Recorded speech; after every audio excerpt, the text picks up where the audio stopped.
Thank you.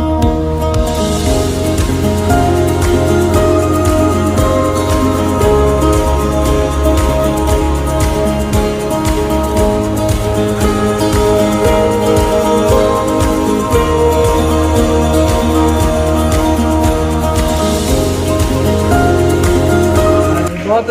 ਤੁਸੀਂ feel ਕਰ ਲਓ ਵੀ ਜੇ ਤੁਹਾਡਾ ਪਿੰਡ ਉੱਧਰ ਰਹਿ ਗਿਆ ਹੋਵੇ ਤੁਸੀਂ ਇੰਨੇ ਸਾਲਾਂ ਬਾਅਦ 75 ਸਾਲਾਂ ਬਾਅਦ ਤੁਹਾਨੂੰ ਕਿਤੇ ਉਸ ਪਿੰਡ ਜਦੋਂ ਮੈਂ ਸਰੈਜ ਦਾ ਨਾਂ ਸੁਣਦਾ ਸੀ ਨਾ ਪਬਲੀ ਦੇ ਇਹ ਜਿਹੜੇ